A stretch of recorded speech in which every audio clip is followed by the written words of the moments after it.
Hiya ladies and gentlemen, it's been some time since I've seen you, hasn't it? I've not really to tell you really, usual carry on going on here folks. It's just that to be honest I don't make videos really well and work on radios at the same time really well. I'm sorry but I don't. It does take too long. It does, but you don't think so. Here's a Superstar 3900 or something similar to that I'm working on here, and I've been messing around with this for about 3 hours, about an hour and a half last night and about an hour and a half tonight. Found out what's wrong with it today. Really had quite a strange fault. Excuse me. Nice looking front in it, no scratches on it. There ain't one scratch on front of that. Interesting fault is that it works everywhere perfectly for a 3900, but it just won't go to I-band. It absolutely refuses to go to I-band. You know, you've got super low, low, mid, high. Sorry, super low, low, mid, super high, and then super high.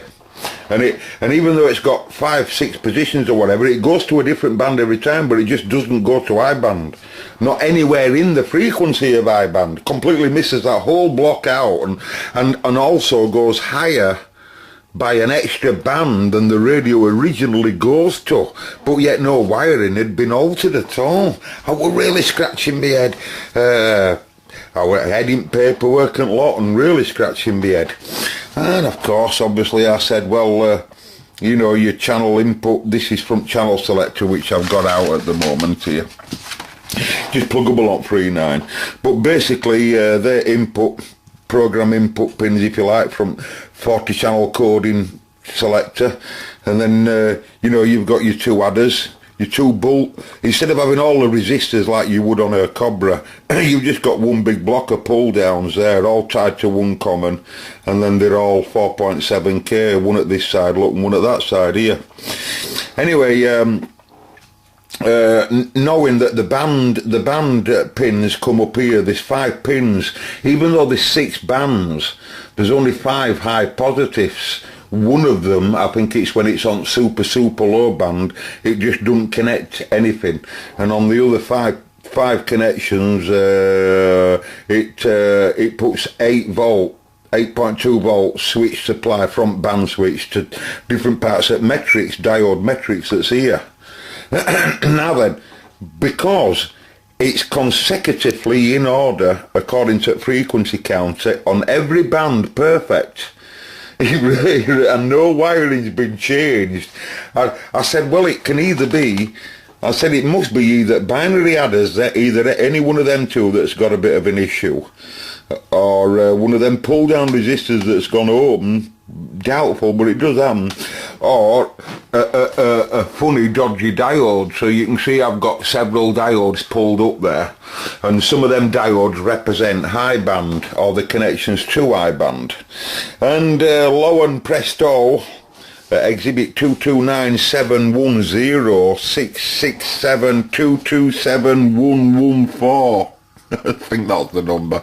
But anyway, this fella here, and he's working all right in his right direction as a junction, but he's as leaky as out in the other direction as well.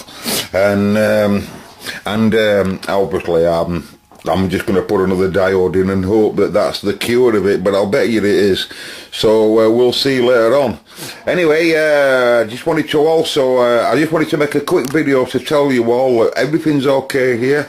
I've had to change my car, so there are all kinds of things going on, and I'm also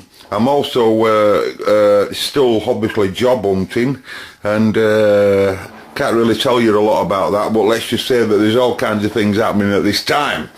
All kinds of things going down. I just haven't been making videos, but there's been all kinds of stuff coming and going. It's been really sad, you know. It really, you know, as a grown man, I was quite taken back, I'll tell you, when we heard Dino passed away. Our friend Dino there, I don't know what to say, you know, Challenger, I just know him as Challenger as far as I'm concerned. a few people that watch my videos know Challenger as well, and I never got to meet the lad neither. But what an absolute great shame that we've lost, you know, even on YouTube. You know, how you can get attached to someone, you know, and you don't even know him. He's thousands and thousands of miles away out there in Missouri, miles away from me, but yet I feel like, you know, I feel like I know him a lot, you know. Quite frightening to think that the last video that he made there was the one with the high voltage transformers. You know, I hope, I don't know how Dino left us, but I hope it's nothing to do with all like that. It made me wonder, you know. Anyway, I don't think... anyway, like I say, so let's get this radio, I'll get that diode in, and you might not, you'll probably just see it all back together, because I've only got that diode and rest of this lot to put back together, and then it's just literally an assembly, and we'll give it a test. And if it creates high band, and all the rest of the bands, then we've cured it. So all we've got to do then is just see whether it works. Alright. I do believe it does. I've tested it on all the rest of the bands, and it is a bit of drift here and there, but at the bottom line is it does work everywhere apart from my band. Alright. May the force. Just put this in here at back end here. You're looking at the diode matrix on diagram here. They're the diodes that actually make up the block of bands, as well as the 4-bit adders that's further up here. These are the adders. 4 sets on the left are at IC6, and 4 sets there on the right there are at IC7. But basically, because the 4-bit binary adders, each IC's got 4 groups there, that's them 4 there. And the other IC's got another 4 groups there, right? Anyway, basically,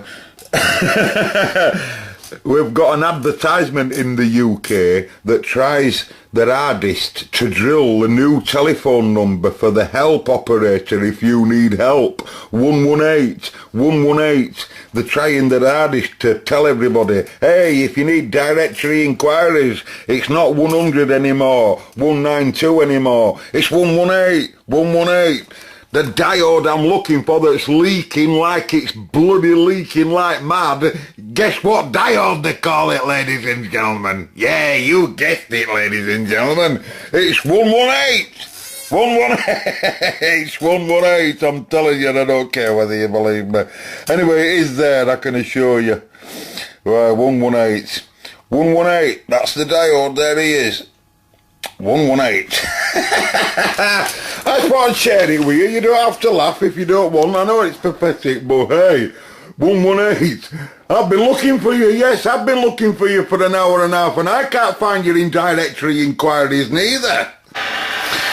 Right, we're back, folks, and he appears to be all right now. I've just got me. I've had to cut all these wires to the about 2 or 3 wire ties that tidy all this lot up, and I've had to cut all them to get to it's all under there, of course, you know. But fault finding, but we're on IBAN now. 415. Can you see me there? Aye, 415 and 855 should be a channel 40i. Aye, so that's marvellous. Aye, so not more to say now, just wire tie it back up. All of that, I always put my parts, you know, usually at one end at bench. So when I put it together, I always give them back or something. Look at that, one bloody diode. That's taking 3 hours, is that? Start to finish, 3 bloody hours. Right, catch you in a bit, folks. Anyway, I'll make a video when I do, you know, but you'll keep seeing me like you do. I'll catch you in a bit, everybody. Hope everybody's well. Yeah, so I'll just say this before I do one, because I fancy a change today. It's a beautiful day today, by the way. This is a different day from the other day. From the other day, yeah, from the other day. This is a different day. That was the other day. Ladies and gents, that Superstar that you've just been looking at, that's the front for it. It's now in there and it's on test. It seems to be behaving. And could you believe it, another one comes straight after. And I don't know whether they do call it, yeah, they do call this a 3900. It's just that this one lights up at front. All its knobs light up at front as an inverter, you know, a DC-DC converter or whatever here. Not here, it's here. It's here, but basically this radio were completely out of lock, completely. But I've already done that now. That were quite engrossed, but basically it had lost its positive supply to band switch. Just a wire had simply just come off, but because someone had tried to repair it before me, they'd messed around twiddling. They hadn't done any soldering or anything, but they'd twiddled everywhere, you know, and so once I found out what were originally wrong, then I still had 10 problems to cure. But there is one electrical problem that's something to do with this op amp here. This IC in middle here is like 4 amplifiers all in one, operational amplifiers, and they're doing several jobs. Some parts of it's working as squelch amplifiers, other parts of it's working as signal meter, AGC circuits, automatic gain circuits, and also delivering signal meter at different parts at modes AM and FM and CW and sideband, and they all, of course, all of them final detections for the meter all come from different places, you know, from different final back ends, if you like, from the detector's back end. So AM detector, I'll have a different path for signal meter to what it will to FM detector's output, to what it will to SSB, and all of that's switching is done by diodes and everything, but the amplification of all that's done here. And I say that because this particular radio has got an issue in that very area, because the radio now works perfect, but it doesn't have any signal meter. It has a TX transmit meter, but it doesn't have no signal meter. And I've been through all of that already now. We've done all that, so we're close. But anyway, I'm not being funny. But it is a beautiful day out there. You can't see through my mucky workshop windows with Windowline. Nice looking radio, by the way, is that. It's made by Ranger, by the way, same as the other model that we looked at. But anyway, I'm not being funny. But I've always been a bike rider, normally a motorbike rider, but at the moment I don't have a motorbike to this day. But we do have a push bike. A push bike that's probably about a year and a half old, a modern looking thing, you know, all the gears and all the rest of it. But today, ladies and gentlemen, I fancy a ride on my push bike, and you're going to come with me. You don't have to come with me. So for those of you that want electrical information, you best switch off right now. You won't get no information on here. Can't tell you how to do splits on a push bike, but because it's gorgeous out there, I'm going for a push bike ride. And I'm going to go for a push bike ride on a 1971, I'd guess, BSA push bike. That's the same company, as far as I know, that used to make rifles. And I bought it, I don't know how many years ago, but I bought it for £5 English. £5 English, because it would a Sturmey Archer back wheel, all in hub, all original with its original pump and everything, all totally scruffy as scruffy can be. All never been sprayed, all its original cables and everything. But when I pumped the tyres up after being in garage for 20 odd years, according to who I got it off, all its tyres just burst out into eggs outside that tyre, because all tyres had corroded away, rotted away, you know, with rubber. White wall tyres, ladies and gentlemen. Anyway, I did have to replace the back tyre with a brand new animal, and that's all I've done with it. I've just oiled all gears and oiled it, and I haven't done anything else with it. And I keep wanting to restore it. And it's been in my shed now for, I don't know, like I say, a long time. My dad I used to get, my daughter used to get on her push bike. If you don't know, I've got a daughter, you do now, but my daughter used to get on her push bike. I used to get on my push bike, which were a man's bike. She had a girl's bike. My old man, being retired, used to like to follow if we were just local, you know.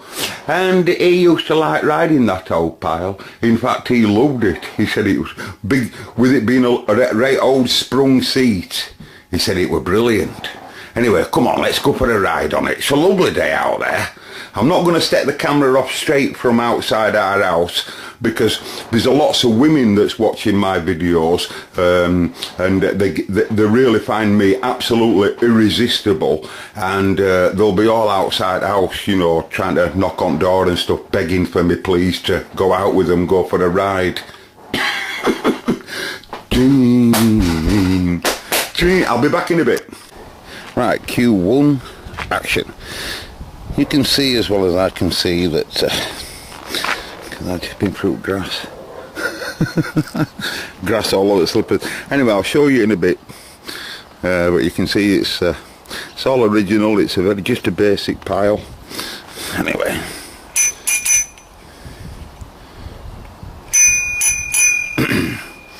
What gear are we in? Oh, first gear. Let me just make a selection. Third gear.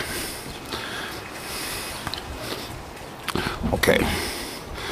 Now, this house here on the left, I helped build the foundations for that. I did. And then that's a long time ago. That is a long time ago. I'd like to ride my bicycle with you, not on the handlebar. I hope there's no one can see me. It's a quiet road, is this? You don't want anyone to see you. What are you doing on that shit, Bunny? Shut up and go away. Anyway, spent most of my life living around here, doing stuff in these houses and buying stuff, selling stuff, friends, repairs on houses when I was in building and stuff. All around in my area, as well as others, of course. Anyway, still got the original white wall tyre going on here. And if you notice, we have an egg on the front of Exhibit D. You might see him going round. Excuse me, there is a car. Could end up dead here. Oh. It's okay. Don't worry about me. I'm a car driver and all, you know. I happen to have two cars as I speak to you right now. I have my old car, which I'm going to flog. And my new pile of shite, which is older than the new one. We don't have to give way, we're alright. We can just pull straight out, folks. What does that mean? Look, folks, no hands. That's me on the camera. It must be a well-balanced bike, eh? My mate Wayne here on the right. Tommy!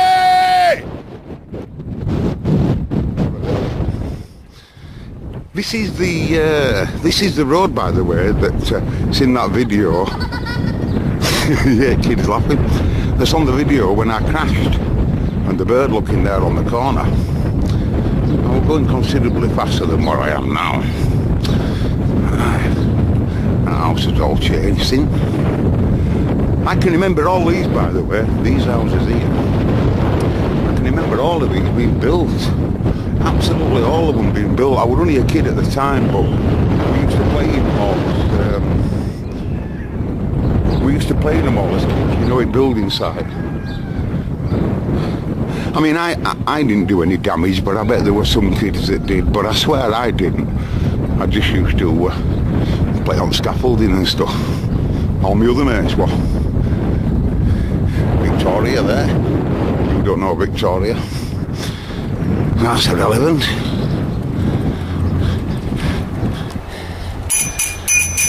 Hey, other day, I'm talking to camera, love.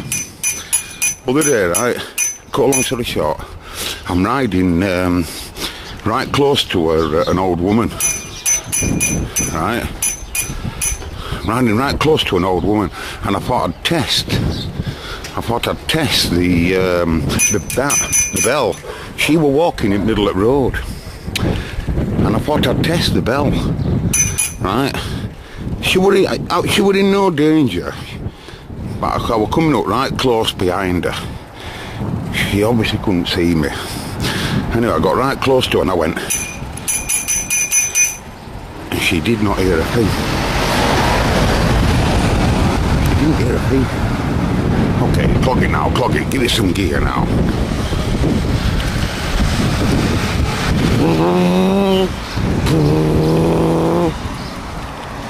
Okay, really clogging on now. 442 mile an hour. Helped build this house as well. Did loads of work to this house. This house there on corner. Anyway, I'll catch you in a bit. Now then, did you hear the children laugh when I rode past them there on the left-hand side there? Well, I often get when I'm riding that. You see, you've got to understand I've got a brand new push bike. Or that's what it looks like anyway, because I don't ride it that much. But kids just these days haven't seen a push bike like that. And they look at it and they go, nice bike. Or, just burst out absolutely laughing, like they do. Because we know, you know, it looks really, really grubby and really rough, but it is all original. It is. And I really would like to restore it. And, you know, with it having all its original features. It is a, you know, I mean, the feeling that you get when you ride that crappy thing, but it really is good. It feels good while you're riding it, you know, with it being all sprung and that. But it all wants doing, like, you'd have to send that away, like. But do you know, I'll tell you something just before I go, because I'm going now, right? But, you know, when I was a kid, obviously push bikes like this were 10 a penny then, because they were knocking on then when I was a kid. But, you know, I've seen these, this same model of push bike, this exact same model, this BSA model, you know, with its 3 rifles there. Can I show you? I can't see viewfinder, you see, it's so sunny here. But basically, I've seen the same configuration when I was a kid. We used to put short little mud guards on, little chrome mud guards, change out braking system, put right big cow-horn angle bars on. Do you remember all that, folks? And we used to put loads of little chrome bits and bats on. Now I really do believe that stripped down bit by bit, that'll all come back, that. They had a bit pitted of these wheels, which is a shame, like. If anyone's got any good ideas on the on that pitchiness on them wheels there. But stripping it right to the bone would be no bother, I can assure you. I must have done a million when I was a kid, but it's more serious when you get older. them tyres I don't think will do them. I think they've done the time already. And shim bearings could do with just little bit of play in shims down there. What do they call them? Shims or whatever. You just tighten them up. I forgot what they call them now. I did cotton pins these other day. These were coming a little bit loose. Could feel a bit of play in it. But gearbox system and toddle chain here and all that all runs well. No buckled wheels. Original inner tube in that back. I replaced this tyre. I can't help what it looks like, but that is a new tyre. But original cables, look here. So I would like to restore it. I've still got pump and that. So does anyone know where I can buy where I can get my seat recovered? Look at that, folks.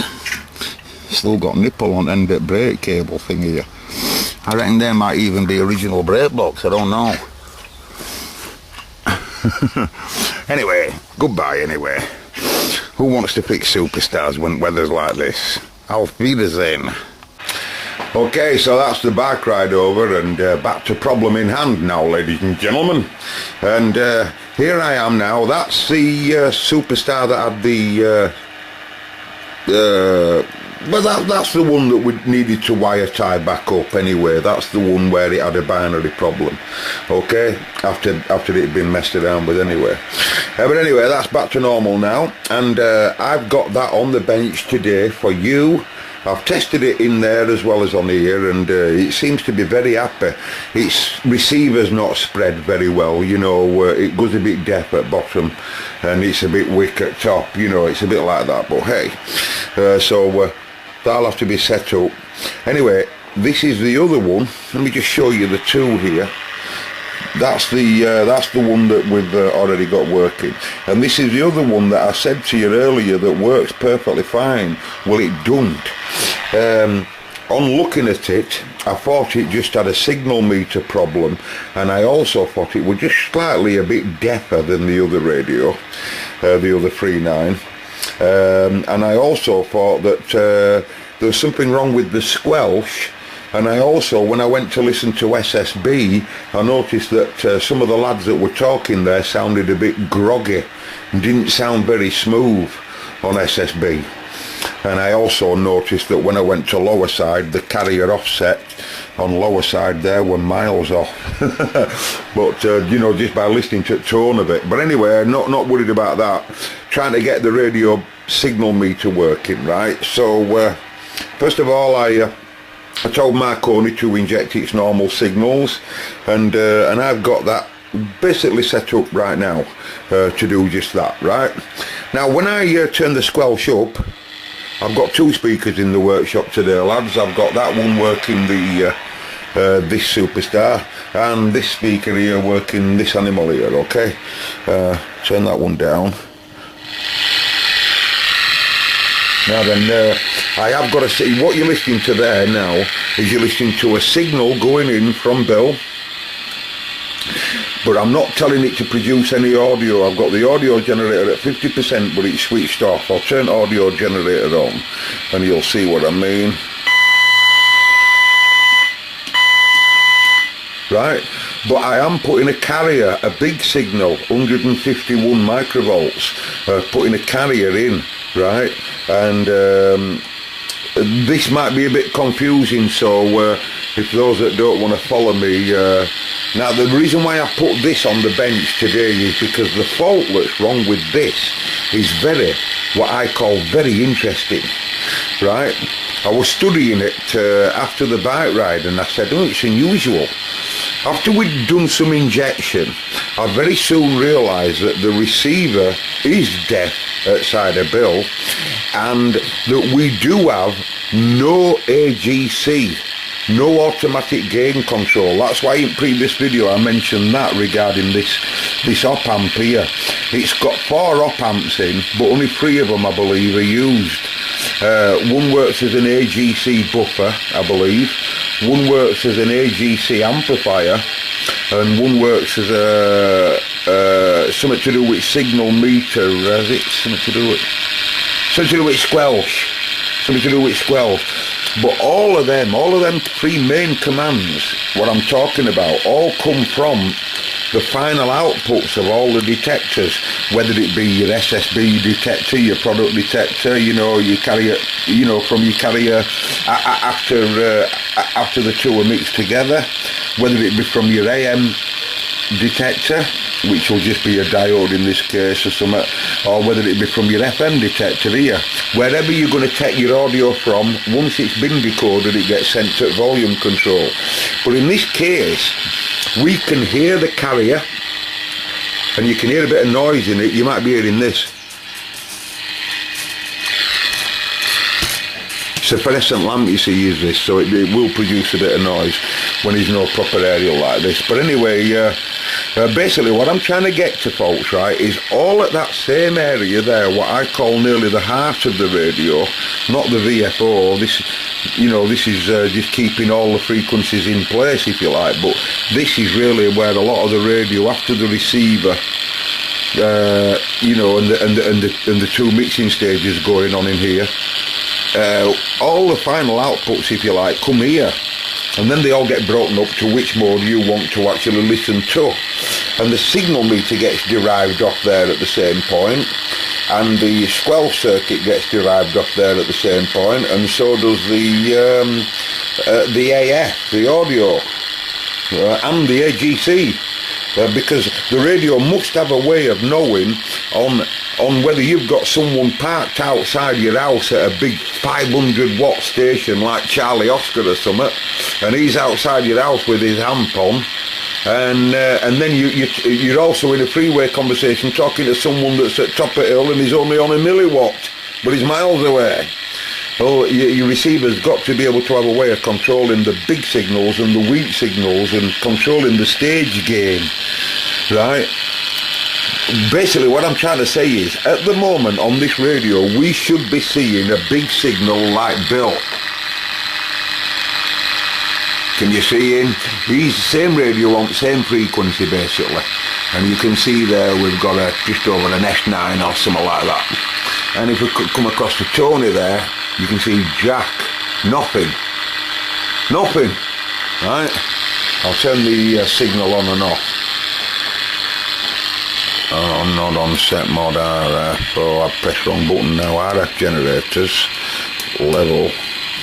On and off. Nearly blew my bloody head off that. Generator on and off. Right. So it's just like someone keying up outside the house, basically, all I'm doing. But you can see that this machine can hear it, but still with a bit of noise. But this machine, you know, can hear it still with a bit of noise. Now then, when I do scope checks and I look through the RF amplifier stage, I can tell you that the radio's receiver stage is 100% working. It's as wick as wick can be. That radio is just as wick, if not more wick, than what that is. But yet that'd give you the impression that it has a better receiver, and we can see some S-meter. It doesn't matter how much you dial in, you won't get no signal meter here. We can see its squelch turning on and off. But it doesn't turn on and off with the actual signal. There's two parts to a squelch circuit. You've got the manual control of the transistor switch, because that's what it'll be. It'll be a transistor muting saturated switch that we're directly driving, and shunts everything to deck. And also it's also driven by the RF coming into it, right? Two separate control points. Now what's happening in my case, I can drive it manually, but it wouldn't matter, and I've tested it, I won't go into it now messing around, but it doesn't matter if I lower the signal or higher it. That squelch, if it's closed, it's always closed. If it's open, it's always open. It has no effect on the signal, whereas obviously the squelch normally would. Right, so we do have a squelch problem. I've tested AGC, and you can see I'm going to now do exactly that. We'll have a look at AGC. And first of all, I'm going to look at the perfect working radios AGC. To do that, I know that the receiver's up and rolling everywhere, so I'm just going to go straight to this amp here, this op amp.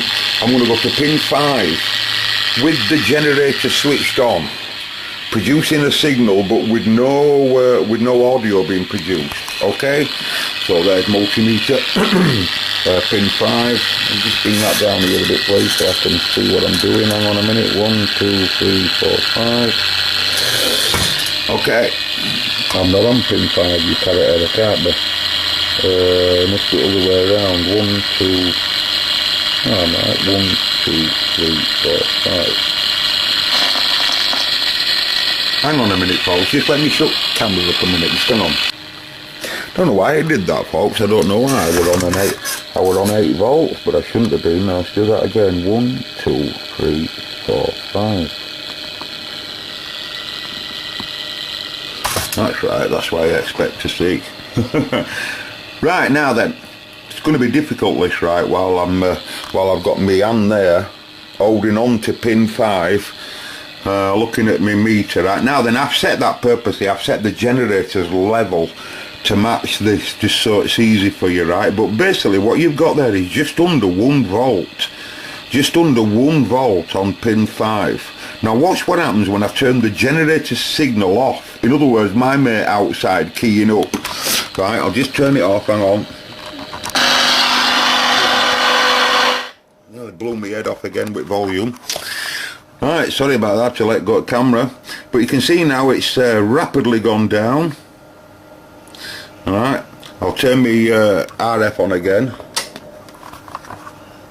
And you can see I've come right back up again to just under the volt. Now then, watch what happens now on the dummy animal. That were on the good radio. Let me just pan back a bit. And let's have a look what's happening on here, right? 1, 2, 3, 4, 5. Right. So we're now putting RF in according to Jenny. But we've got millivolts. Millivolts at pin 5. Right, and when I turn Jenny off, it's off now. No Jenny. 1, 2, 3, 4, 5. Still just the same, 24 millivolts. Okay, so I told you that the receiver's working alright. You could hear the carrier signal. You heard that earlier on in me waffling on for all day long. So what we need to do now is to look at the last detection stages right down here. Because you see, what happens is, for this to have some control, you can visibly see by looking at what I call the fix, i.e. the working radio, that's the fix. You can physically see there, looking at that there should be at least a volt being produced at pin 5 when I've got a big signal going in like exhibit F. Just as a test, you might have different voltages at different signals, I'm sure you will, but for me, for the test, right? But we can see in exhibit F that there obviously is nothing being produced at millivolts. I tell you that the receiver's working, we can hear the signals being produced, the detectors are working, so there must be some RF being produced at end of the detectors, i.e. 455. Sideband does work, it's just a bit garbled. So let's go directly to the detectors. So we're in AM mode on purpose, that's why I left it dialed at 50% on purpose. So we'll turn that generator on in a minute, the audio gen. And what we're going to do now is, just for you to understand, when the signal meter's bouncing up and down and you see people coming in and talking, the meter itself runs on a DC supply, DC. But yet all this RF that we're talking about is an RF signal. So for the meter to be able to actually meter what's going on for you to see, it has to convert that RF signal into a DC signal first. In its metering detector. There is a meter detector that first of all detects that AC, if you like, AC alternating current of RF, and converts it to DC to drive the meter only in receive mode we're talking about here, right? Now then, that's done by these guys down here, these diodes. The different diodes to the diode that we pulled out with the binary problem on that, the ones that were under channel selector, they're just a switch diode. But these diodes are signal diodes. They turn on at a much smaller current than a normal diode, a much smaller voltage, sorry, than a normal diode. So they're perfect for quick acting for a signal meter, just what we want to be able to see the voltages at low signals. So that's why they use signal diodes. Now then, if I now go in the fixed model, the one that's working, and I put a signal in, signal going in, big signal being shown on the radio, and now go to them diodes on the working radio, the ones down here, and let's just see, there's two of them, you see. They're both doing different jobs anyway. Anyway, I got nearly a volt. If I were to turn generator on and off, that'd change, it'd go down. I'll just do that for you. Oops, sorry. Let's go back onto that diode there, by the way.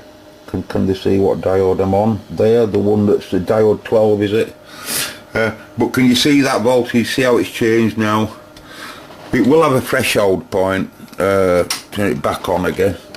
Right, now looking at diode 11's anode, I believe, cathode, whatever. Now look at that, that's what I want to see. That, because that 2 volts that you see there coming out of diode 11, that's that one that's at side at that coil there. Can you see it? Right, you've got this diode. There's a diode stood up vertical and a diode here, and I'm just coming out at the end of that, and we can see 2 volts. Now watch what happens when I turn Jenny off. See it drop right down. Then we'll go right back to 2. I've set the generator, remember, on purpose for the level to give us an idea of what's going on.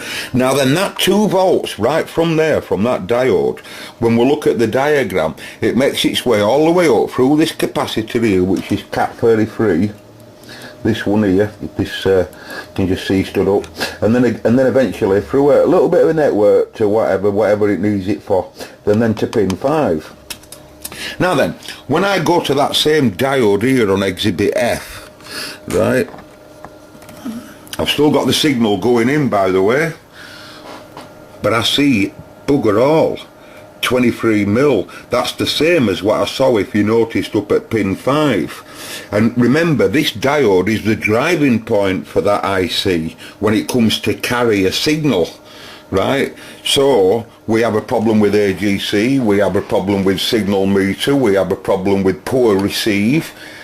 What's chances with something wrong with one of them diodes if we know that the receiver's working perfectly fine, and we see that we've got, well, I haven't done it in this video, but I can assure you I've had a look at RF levels, and this receiver is, like I said earlier, more sensitive than that. So I'm going to pull them 2 diodes out. And well, I'm just going to pull one of them at a time, and because diode 11 is showing me some funny reading there, I'll because you see, if I look there on the other one, I can see there I've got a whopping 3 volts. Now these diodes, let me just kind of show you in the manual, these diodes are connected together. Where are they now? Oh, it's difficult with that manual, with that, yeah, there they are. Sorry for going on, but them are the diodes there. Well, I'll get my camera together. Them 2 guys here, these 2, right? And these two guys then bring that, you know, that once it's a voltage at this point, it's an RF at that point, but it's a voltage here, and once it comes here through this capacitor here, is it 33, right, then goes, eventually gets to pin 5 of this op amp, like I was saying. But them 2 diodes coupled together, and because they do, and because there's a massive voltage on one and there isn't on another one, and there's hardly 24, you know, blah blah blah, and it's forwardly biased, got to be one at diodes, and because rest at radio's right, so let's just have that diode out and another one in. Well, ladies and gents, I'll test the diode. That's diode 11, the one that's down this side here, and it's open circuit. That means as a signal diode anymore forward bias to pass on its voltage now at that point. After that's done its job, it's now a voltage, or it would be, and then that voltage then goes through this cap, as I say, blah blah blah, and then eventually gets to pin 5. Now if that op amp has got nothing to drive it, he's got his supply, his VDD, but if he doesn't have any input, i.e. RF control input, that's what that's doing for it, he has all the symptoms that I mentioned. No squelch in my case, controlled by the RF, no signal meter, and a swaggy, in this case a bit groggy SSB. All of that appears to be cured now, and now when I give it a signal RF back,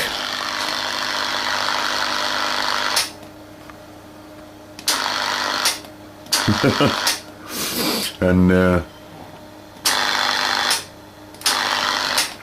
that's excellent, and we can see whether we've got a signal now. Regarding a squelch, I'll put some audio on now. Hold on, audio, set mode, turn the audio generator on. we're not distorted like we were before now. So we've got AGC in amplitude mode, and now what I'm going to do is I'm going to I'm going to squelch the animal up now. I'm putting so big a signal I can't squelch it, so let me just lower its harder. Put 10 microvolt in. No, that's 10 dB. That's 10 microvolt. I still can't squelch it.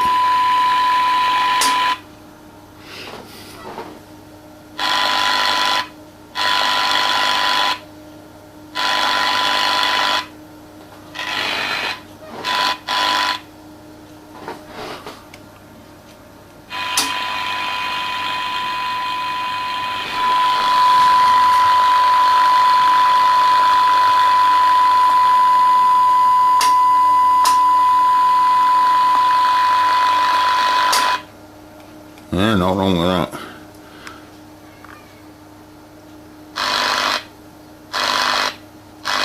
That's really excellent, that, folks. And 20 dB should give me well over S9. Yeah, that's excellent. Right, so all that'll want now, folks, is just a front to back setup. By the way, I put a diode in out of a Cobra 148. These two diodes, they won't be matched. This one here, it's still according to the manual, it says an AO60, and that's an AO60. It's just that that's got black bands and this has got red. But as far as I know, that's a 60 I've put in. I'm getting me DC being created now up here as I should be. So, by the way, I've cleaned all its front up. Give it a good wipe up and look at that. Does that look nice or what? And all this lot here, with this carry on going on here, you know, all this front panel all lights up. It'll look quite nice, I suppose, if you like that type of thing. Don't rattle me, it's what it performed like. By the way, I've been changing things around. Can you notice the speaker change there? 15-inch bass units. We're setting an active system up. I'm practicing building an active system for downstairs. Active. So I'm going to take control of that bass unit, and I'm going to take control of the bass mid and mid-range on that, and the tweeters of that lot going on up there. And we're going to run them all on separate amps, but until I get something to show you. Anyway, so I'm waving an hand, everybody. That's been a very long video. You gotta say that you definitely had your money's worth that time. You haven't had a video for a while, and I haven't been showing you other repairs I've been doing. I'm sorry about that, but and I'm sorry for babbling on in this, but it's important that you know that sometimes when a receiver gives you the impression that it's not receiving or it's deaf, perhaps it's an active device, and we can have a look by looking at AGC on how well the receiver's working by its AGC control. Because remember, if the AGC circuit is shutting that lot down, you're not going to hear no, you know, or if you know, whatever state it is. Anyway, waving an hand, everybody. Now, what can I say? The Cobra Man. And he's gone now. He is. He's gone now, folks. I've had enough. May the force be with you.